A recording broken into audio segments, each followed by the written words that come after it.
Genies, before we jump into this episode, I just want to take a moment and say thank you to all of you who've joined this amazing and growing community.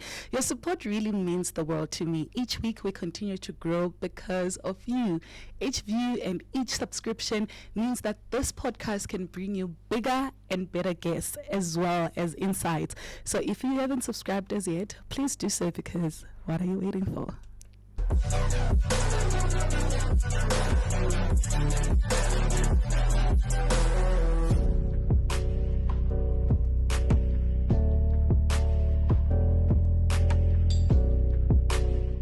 Hi Genies, welcome back to Access Genie, where we open doors to success in the world of entrepreneurship as well as in life. Today I'm joined by Louise Oldham. She's an inspiring founder who's revolutionizing culinary education in South Africa. Louise is the founder as well as the CEO of the Chefs Training and Innovation Academy. She has built CTIA into South Africa's largest privately owned chef school, and her children are also now part of this unique culinary culture. Welcome, Louise. Thank you so much for joining us. Thank you very much. It's nice to be here. I am so excited to be sitting with you because I first met you back in August when you did an event for women to empower women and empower women in food. So that was amazing. And to be sitting here is such a full circle moment for me, especially because I also took part in the cooking course here, which was amazing. And we're going to talk more about it. But before we even dive into all of that, I'm interested to know more about the woman behind the business and behind the brand. Can you tell us a little bit more about your upbringing and what part of that upbringing really intrigued you and inspired you to become this woman that you are today? That's a question I always think about, because often people ask, when did you start or how did you start?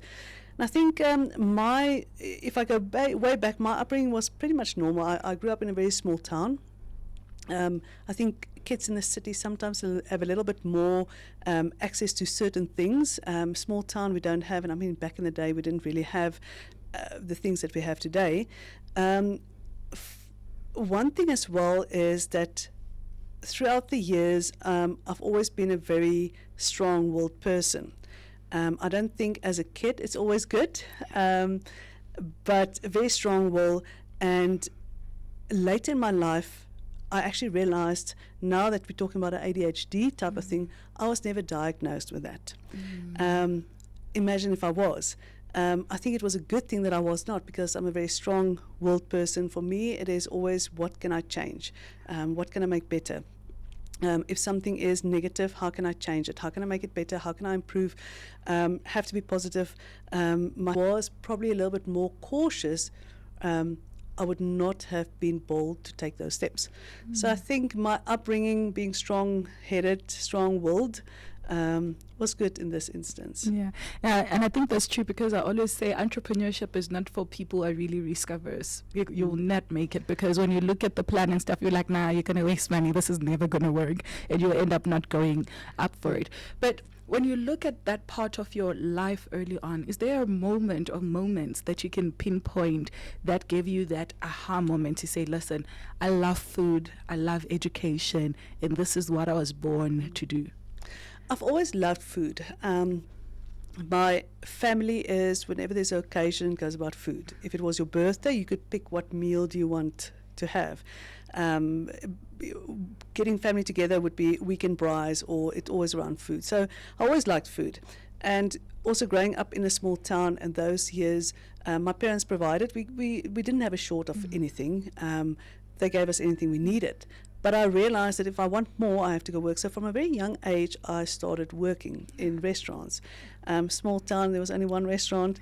And from the age of 16, I realized that the harder I work, the more money I get, because then it was tips. You get tips. People tip you, and you get commission, and that actually motivated and inspired me. So throughout, from 16, I've always worked in food environments, and then after school, naturally going to the Air Force. I joined the Air Force, and they said, well, you've been working in food, you need to go in food.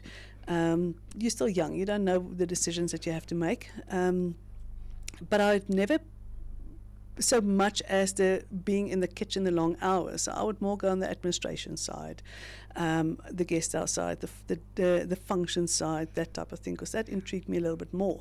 But I was always in the food, and that's when I realized that I like to show somebody how to do things. You know, I don't want to do the mundane, or mundane is not the right word, but the everyday same thing. I like to do a function. I like to create a menu. I like to do those type of things, and then have staff, and you actually show them and you teach them. And then I wanted to, in the military that I was, in the Air Force, they've got a cooking school in Pretoria, and I applied for that because we were transferred to Pretoria, and I was hoping, but there was never posts available. Coming from Cape Town, or staying in Cape Town, we got, in 2005, my husband was transferred to Pretoria, so we had to leave lovely Langebaan. Went to Pretoria, and I absolutely hated it. When we got there, I hated every minute of Gauteng, because if you come from Cape Town, you love the beaches, you love the mountain, everything. Yeah. But at Gauteng, and I think I was so determined to go back to Cape Town. I would look at any opportunity. Now I'm opportunity driven, because this is not where I want to be in Gauteng. I want to be back in Cape Town. I even applied for a position at an art gallery. I don't know anything about art. And needless to say, I didn't get the job, which is a good thing. I didn't get the job in an art gallery, probably because they saw I don't know anything about art. And we stayed in Gauteng, and I was looking for opportunities. And an opportunity came my way, where I went into business with somebody. I left the Air Force, and I went into business with somebody. It was also by chance that this details came to my table. But also, a little bit before that, I was the one day sitting at work, and there was a magazine lying on the table, and it was just before, on a Friday, just before going home time, and there at the back, and I just quickly paged through it. I never really do that. And there was a competition. I entered a competition where you actually travel through all 8 provinces, and it's a whole roadshow that you do, and there was quite a lot that you could win. And I thought, let me enter. I think it was a number that you had to SMS. And true as Bob, we got phone, and we took part in this competition. We were chosen. There were 4 couples that were chosen out of South Africa to do this road trip thing. We won the competition. Viewers could vote. We won 2 cars and phones. Wow. And a whole lot of things. And that was actually just also the sign for me, because I needed more money to start my own business. So we won the competition. That was just a sign for me. And from there, it was just, this is what I want to do. I left the Air Force and went into training. I first went into business with somebody else. It didn't work out so well, because we didn't have the same goals, and we didn't have the same views and visions, if I can say that. And I sold my part, and that's when I opened up CTIA in 2009. So I literally walked out the one day from the one business, and the next day opened up the new business. And I knew what I wanted to do. I knew that I want to really go back and teach the basic fundamentals. It's very important for me to start with the fundamentals, because everybody wants to start at the top, and everybody wants to start making all these nice things, but you have to start at the basic bottom, because if you don't know that, you can't build further. I also, for me, as an employer, it's important to look after employees, look after the small things, and that was my vision, and from there it just Wow, that's incredible. And as you're talking, I'm like, you were doing the Delulu is the Solulu before we even used that terminology, because that's so daring to come from a business that has failed. Other people would have just quit entrepreneurship altogether because now things didn't work out with the business partner, and then you're like, listen, I'm going to go out on my own anyway. Where do you think that kind of understanding of saying, listen, I'm going to be daring and I'm going to go for it and I'll do it anyway, and I'll try again, come from?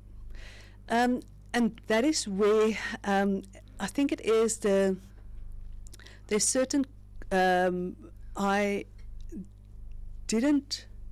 don't think of the consequences, which is, it can be bad and it can be good. Looking back, I'm also sometimes thinking, sure, what did you think at that stage? And that's when coming back to say that I don't calculate my risks. I don't look at the negative or what can happen. I look at what's a positive, what can happen. And I actually, as we go along, and I believe if you're 100% committed in it, you can make it work. You will find a way if you do everything. I mean, in the beginning, we did the handing out pamphlets, and I was actually pregnant with my third son. I've got a photo. We're actually standing at the traffic lights, because that time you hand out brochures with this big tummy, handing out brochures. I mean, I did it. We sat Christmas Day. I was working because we were opening in January, and we had to get word out there. And I had inquiries coming in, and Christmas Day I was sitting working. So sometimes you have to give up that stuff. But looking back, yes, there's a lot of things that maybe the stubbornness, maybe the hard-headedness, maybe if I have some goal, I can get highly focused on it, hyper-focused on it, and I will not let go until I have satisfied that. So I think those in my crazy times or my crazy years, it's done me good in this instance. I think not necessarily for everybody, but in my instance, it did work, because if I weighed up certain things and say, oh no, what's the possibilities of it going wrong? And I know some people do have more of a reserve way of looking at things, then I don't think it would have come to here. So I think it is that resilience. I always say I have a thick skin. I just get up, dust myself off, and go on. Yeah. And we always hear a lot of successful entrepreneurs like yourself say, you have to get a thick skin. How do you think somebody can cultivate a thick skin in business? I think it is that you have to, it's not personal.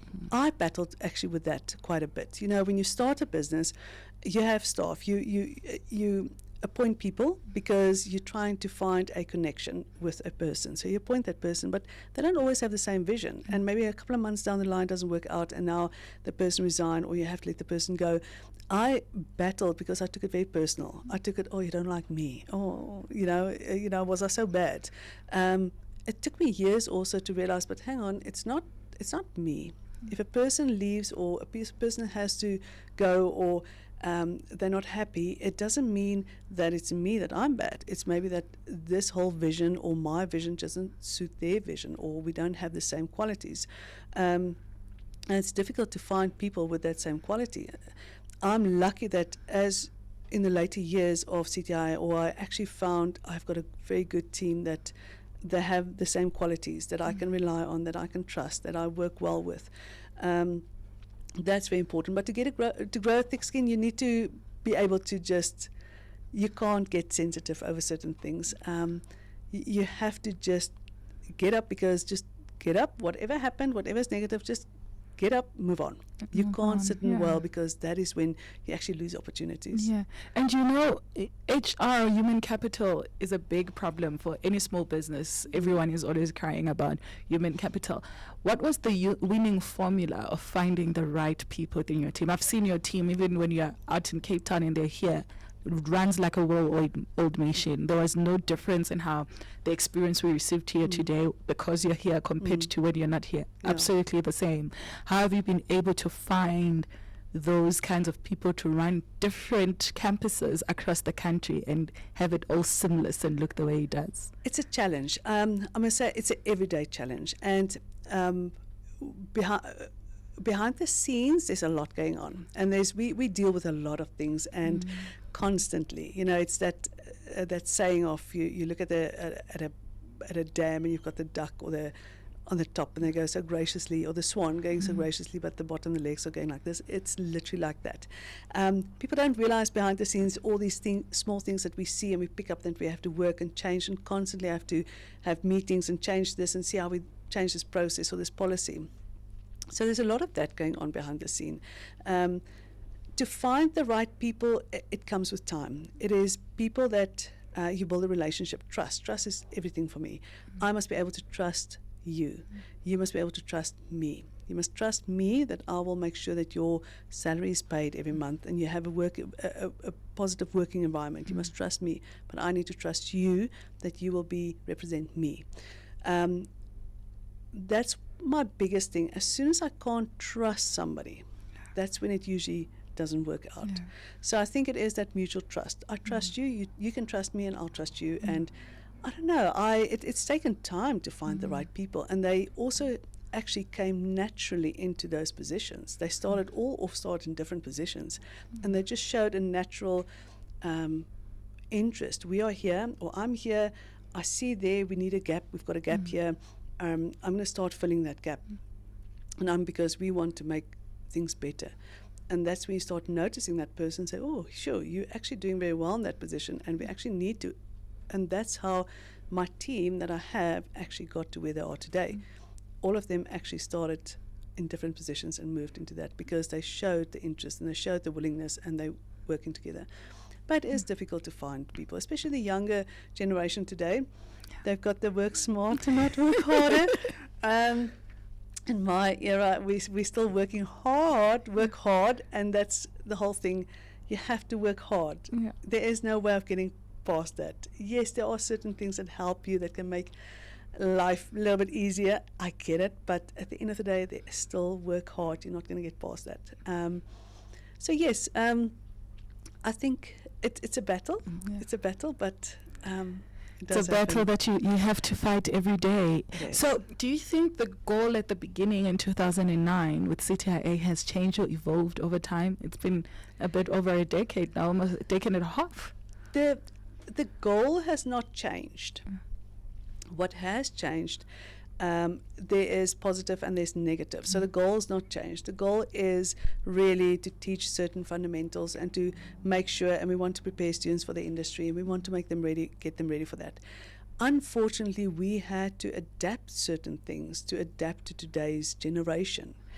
Because you can't still have the old-fashioned way of doing, because it's your belief, and the newer generation, that's not their belief. So you have to find like a middle way. I still struggle with it on a day-to-day basis, because I have to now, okay, how can I work it smarter and harder? So I need to constantly have that's a battle.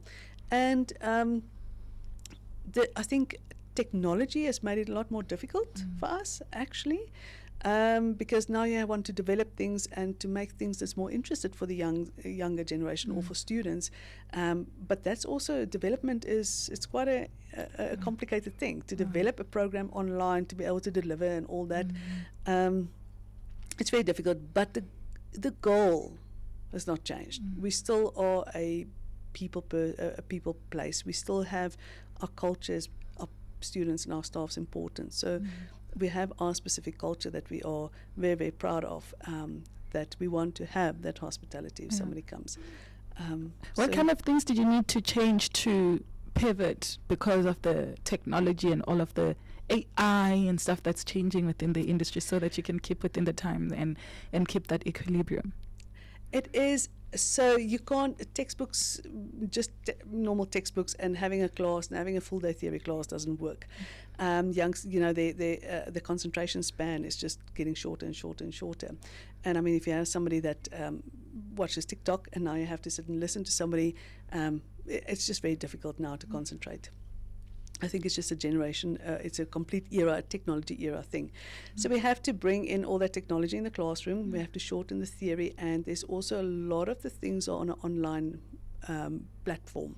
So they upload on an online platform. And when they go to industry, so they take photos and not have to document things, but rather just take photo of things and upload that as part of their portfolio. So it's those small things that we have to do to adjust. Industry is a little bit of a challenge for us at this stage as well, but I think that is also coming from the international trends of you can only work a certain amount of hours. I think they're looking at more of the fair kitchens and all that, but back in the day it was hospitality is long hours. So yeah, those small things that we have to, also a little bit more relaxed on campus with regards to dress codes and things. Kitchens, we have to be strict because that's occupational health and safety. But now for theory classes, so we must allow all the funny hair and the earrings and all the things that the youngsters like and the different clothing. We have to, that's fine. So we have to be a little bit more freedom, have a bit more fun in that regard, keep them entertained. But it's quite interesting, obviously, with in each province, how the students change completely. And that is for us now a challenge, that we actually have to now, we can't see all the campuses as one. We actually have to, or as a one CTIA, we have to, it is under CTIA, but we have to look at certain things that has to be individually as per that region, if I can say. Yeah, for sure. And it is really fun here. During my classes with Chef Kyle, absolutely hilarious. He's It's lovely. such a fun class where you don't even feel the pressure of I'm cutting wrong, or I'm doing this wrong. It's just so much fun and so relaxed. But then the output that you get out of there is chef's kiss, as you guys say in the industry. So now I'm a little bit interested about this whole journey, almost 1.5 decades. I'm sure there are moments where you're like, maybe I should just stop. I could be traveling and living my life. Maybe this is just too much. Can you take me back to some of those moments where you're like, I'm tired, I shouldn't be doing this, or it's just too much, and how you really were able to come out of it? I think sometimes there are moments like that, but I think I cannot sit still. I used to love watching a movie. I could binge a series many years ago, but I can't do it anymore. I literally can't. If I sit and watch something, I have to do something with my hands. I have to. So yes, there has sometimes been times when I think, you know what, I'm so tired. I just don't want to. But it's for a second. It's maybe just because I didn't sleep well, or I didn't sleep enough. But the next day, because it's such a vibey team, and so there's always something on the go. That behind the scenes, there's always something on the go. There's always a challenge. That actually is exciting. That's actually, you're missing out. Even if I go away, I still have all my emails are coming through on my cell phone. I check it every hour or so. Because I don't want to miss out. It's almost that FOMO. I don't want to miss out. I want to see what's happening. So yes, there has been times, obviously in the beginning, when you have financial struggles and, you learn, we've learned we've made so many mistakes, and you actually learn from your mistakes. The small battles in the beginning, because I'm a chef. I have chef background. I'm not a business. I have no business background. So I have to learn that. I learned the hard way. I had to my bookkeeper, I had a good accountant. He had to teach me how the balance sheet looks and all that. So I had to get people that I trust that can actually teach me certain things. Later on, I think I now go on my gut feel. I go on what feels right for me. I can now also look back over the 15 years and see this worked, this didn't work, this worked. What I need to look out for, what I need to. So I think it is I don't have the book qualification, but I have I've done the hard way, if you can say that. I've done the actual experience, and it becomes natural. You now already can see, that's not going to work out, and you can already foresee, yes, this is not going to work because we've tried that and we have to change that. I feel it. I can feel it. I can see it. But there was days, but very few. What's nice is when you see students starting. When I was more involved with the students, with a new intake, they're starting here and they're all shy and they're all very. And then a couple of months later, when they graduate, you see them, and they've actually turned into this really strong people. They've got so much confidence. They are happy where they're working. I think that is the highlight of all of it. All of that. It makes it actually worth it. Our community is a community of entrepreneurs and leaders. Some are already in business and struggling. Some are thinking about starting business. What are some of those mistakes you spoke about that you made, and what was the biggest lesson from those mistakes? In the beginning, I tried to do everything myself. It was good because I knew exactly what was happening. Every transaction in and out, every enrollment in and out, every purchase in and out, I did it myself. So I knew exactly what was. But as it grew, it became a little bit too big, certain things. Sometimes I had to let go of certain things. I would say that you have to be involved in everything from the start. you get to a point now. I have to step out of certain things where I can't be involved. I think a couple of years back, I was still involved in every single thing on the floor. What was happening? I want to know exactly what was happening. But I got to a point you can't do it anymore because then something else, you're missing out on something else. So I had to now also in the last year, because I've now appointed a managing director, somebody that will look after all the day-to-day things, because I have to step back and focus on the growth of CTIA. We've got some exciting things that we're busy doing. So I had to step back of that. I can't be so involved on a day-to-day basis. I miss it, actually. But for anybody starting, I would say, if you have to have passion, you have to have commitment, you have to have drive, you have to have a thick skin, you have to be determined. Do not take no for answers. Yeah. If this is what you believe in, you go for it. Yeah. And yes, there's going to be a negative. Your doors are going to close in your face. But you know what? There's another door. If that door closes, there's another door that's going to open. Somewhere a door must open. If you are driven, a door will open.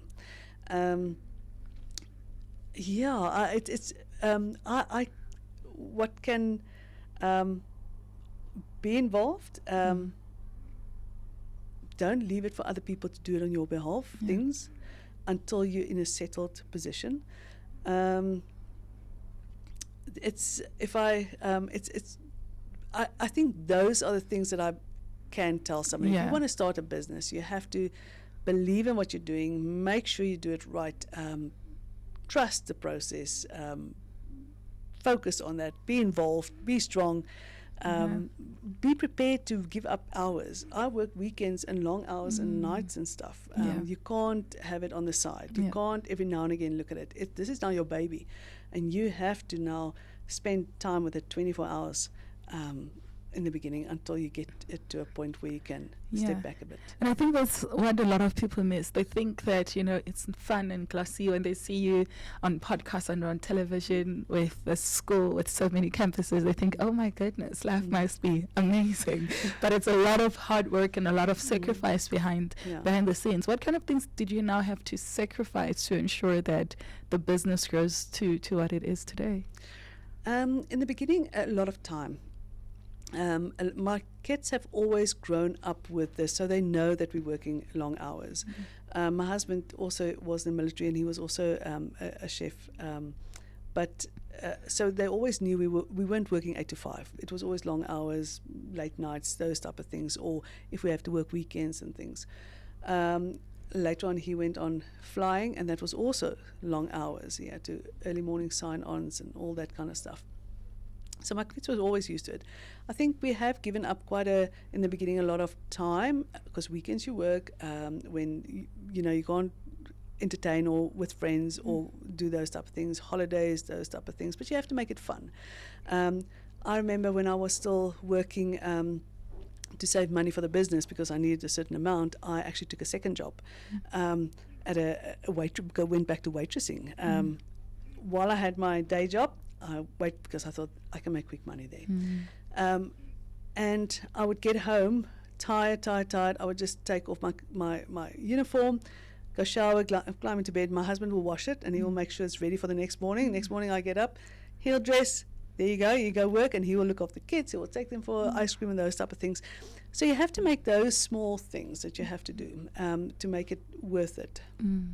Christmases, those type of things. So yes, I would say time. Even now, when we work on big projects, I work weekends. I work in the evenings, sometimes 11, 12 o'clock at night.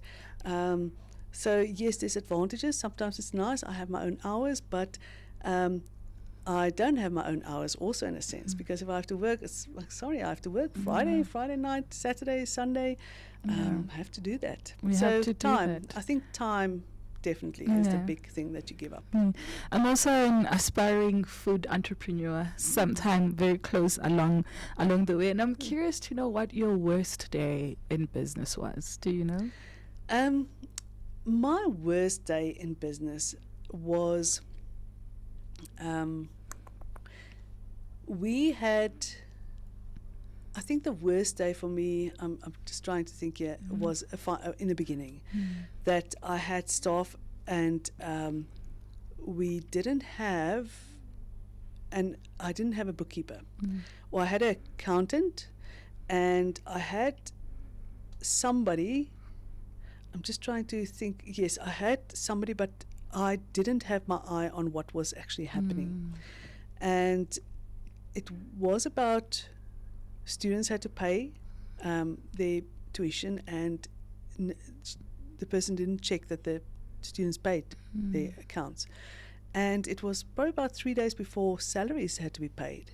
And there was like 9,000 Rand in the bank. I'm thinking, what am I going to do? What am I going to do? It's in 2 days' time, I must pay salaries. I mean, it's like a lot more than that. If I can one thing say is faith, biggest thing. Yeah. I think the business is built on faith and prayers. Yeah. Okay.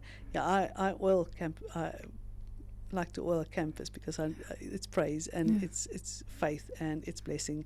We have been blessed. And you know what? That I think I prayed those next 2 days. I solidly prayed, and you know what? I could pay salaries 2 days later. I think that was the worst day, because to have that absolute shock, what do I do? It was actually a moment where I'm helpless. I mean, I can't go and get X amount. Where do I do that? How do my staff's important. So I think that was the worst day. I can still remember it was that absolute shock. Yeah. That was the worst day, I think. And how did you now solve it on top of the prayer, etc.? You know, they also say faith without works is dead. So what were the works that were now involved in making it happen? You know, that it was, we actually then sat down and we had a look, and we went through, and we, I think it was enrollments that came in that actually we could fix that. We then appointed a bookkeeping team and accounting team. There was enrollments and stuff coming in in that 2 days that actually helped. And we could recover. It was just a brief moment, then we recovered. We could go through all the books and see who didn't pay, and we can follow up and do all that. So that was. So I think that was a miracle that actually came in. Yeah, I know that very well. It's month end, and there's not enough to pay salaries. And if you're an entrepreneur watching this and you're going through this, you're not alone. It happens to many people all the time. But you just always have to make a plan and try and ensure it doesn't happen ever again. But it does happen. So your children also work within the company. It's like a family-run business. How do you do that? Do you feel like Melissa, for example, see as mom at work, or you've got some sort of balance that happens there? Melissa actually, she started just helping out, and she was also back in when we started. She was doing hairdressing and things, and then she would come help out by us. And eventually, she was good at what she was doing because she had to just do phone calls. And eventually she just naturally went into from the sales, and for a long time she was sales. Look, I can't manage her. I'm actually a very bad person manager. I can't. We work together. We work together. We have respect for each other, and we have that mutual agreement. We work together. But for me to manage people, I'm not very good at that. You know, sales, so she never reported really directly to me. She would report to somebody who would then, and I would oversee it. We had in the beginning, quite a bit of fallouts because, I didn't agree with something that she did, or she mustn't do it like that, or, she maybe takes a little bit of a liberty when she was young. But I think, yes, so from sales, and then she came to me when social media just started. She said, listen, we don't really have a Facebook or Instagram page, so I think we should start doing this. I mean, I don't know anything about that that time. I said, okay. She said, no, she can post because she knows, she's got ideas, she'll start posting. And she actually did that from a sales, and she said, okay, so she posts after hours, she'll do a post for us. And we paid her, I think, 2,000 Rand a month for that. To do that postings on top of her salary, and for her that was quite a lot. And she started posting, and eventually she just went naturally into that, where it grew, posting. We actually had to get more salespeople in, and she went into the social media side and a little bit of marketing, and she's also upskilled herself in a lot of those things because that's not what she trained for. And she just naturally went in that position. But now, yes, we've actually now for the last couple of years, we have she's also a lot older, and she understands. And sometimes it's very nice because I can soundboard to her. When we go home, we always, most of the times we try to drive together to work and back. So I can soundboard. I can say, you know what, I picked up something like this, but what do you think of this? And she would just, it's very nice just to bounce off idea from her. And she'll say, yeah, that could work, or yeah, no, but okay, think about this. Yeah. So that's very nice. In the beginning, it didn't go so well. We battled a bit. Yeah, we had a bit of a tips. Yeah. But I think now we're actually in a very good place. She's more mature. She understands, and she's matured into her role. She knows more about that area than me, and it's working very well. And she understands, and she knows me. But yes, at work, she has to sometimes call me Louise, and sometimes she'll do Mum. But in general, I think it's not very good. Yeah, you know, a family that works together, I think it's always amazing. You know, there's so many families that we know over time that have worked together and built businesses together. There's Pick and Pays of the world was started within a family sort of structure, for example. But statistics show that family businesses don't survive 2 generations after the founder of the business passes. So have you thought about legacy and how you'll set up structures to ensure that you don't fall part of that statistic? Yes. So because she's on the marketing side. So I have other, managers that have actually, or the people that's experts in what they do, or they know that division. So I don't think I'll leave my business to my children to manage if they don't have, or if they don't move into that direction. I think that is maybe that you just naturally think that somebody, because they're your children, they will be doing the same. My other son also helped out for a while. He's in the UK in the military, but before he went over, he did some help admin at work, and he was atrocious. He was horrible. He was so bad. He was the worst admin person, and he knows it. So we laugh about it a lot. I think the one thing also me and my daughter, whenever we like, sometimes we talk about the arguments we have, and we talk about and we laugh about, and we say, what we were thinking. So it's always nice to talk about it, and we're very open about it. Sometimes she'll see when I have a bee in my bonnet, and I'll see when she's got a bee in the bonnet, and we just like, okay, no, I'll give you 5 minutes, and then let's move on. My son, so we always talk about it now, and make fun of it. And he's also saying, watch out, if I come back there, I'll do admin. I'm sure they're going to love me. And we're like, no, you don't come back. So eventually he was just, that's actually him. That on the right, yeah. So we used him for photos.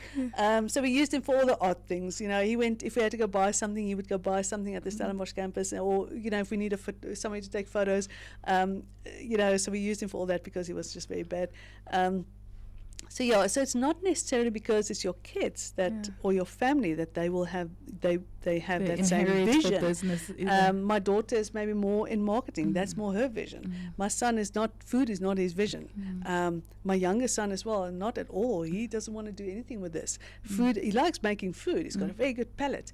But I don't think this is his vision. So and I think that's important, because sometimes when we build, we think, I'm building for my children, but you also have to think about, what if my children don't like it and they don't want it? Then you need to give them the freedom to go and pursue what it is that they want, and you find other ways. I mean, there's trusts, etc., that can actually even manage businesses after somebody is gone, which really makes sense. And I'm so happy that you consider all of those kind of things. So over the past 15 years, how has being a CEO of CTIA changed you? If you're to look at who you were, say, 20, 30 years ago, and who you are today because of the transition into the business? I think 20, 30 years, I was a very hard person in the sense of this how it must be done. There is no grey. I think over time I have calmed down quite a bit, where now I am more considerate, and it's not always just my way, has to be. So I've learned over years that sometimes You do not always have to be right. You don't always have to be the last say. You don't always have to have it your way. You need to give other people opportunity as well, because sometimes they maybe know better, or they have a better skill. I had to learn to give over to those that I trust and work with them. Yeah. And when I look at food, yes, I enjoy food. I would live for eating every single day because food is just amazing. But when I look at our cuisine as Africans, I find that it's not well celebrated worldwide. Yet we have some really nice food recipes that come from the continent with our peculiar ingredients that can be sourced and found on the continent. Why do you think that's the case, and what can we do, and what can you also do through the school to sort of push that narrative and elevate our cuisine for the global stage? I think the traditional African cuisine is sometimes you have to adjust certain things for certain palates. If you look at, say, Chinese food that we know here, it's not the same as what you get in China. It's adjusted for our palates. African cuisine, I think there's amazing ingredients. Some of them are known, some of them are not so known. And I think if it's just adjusted to adapt to certain things and make it more appealing, it might be more acceptable. Because for an international person to see mpani worms, the first thing is like, ooh, not everybody has to stomach it. But if you actually turn that into a nice dish where it's a little bit adjusted, it might even be attractive. So I think with the African cuisine, if we can just find a way to make it more attractive and just change it a little bit to make it more appealing then I think it would be something that people want to look at. The one thing actually is that us here in South Africa, we do not promote it. When internationals come here, they want to eat traditional food. Where do you find traditional food? There's very few places traditional food. The international people, they go to Waterfront. Waterfront, I think there's one restaurant that sells traditional food. The others all serve international food. I had a business dinner with internationals from Switzerland, and we were at the one restaurant at the V&A Waterfront, and he said, oh, you've got the beautiful oceans here. We're going to order the fish. What's the fish? No, they've got sole. I said, ooh, sole's not quite our thing here. But he said, no, but you've got the oceans and sole. And then the waiter said, no, it's Canadian sole.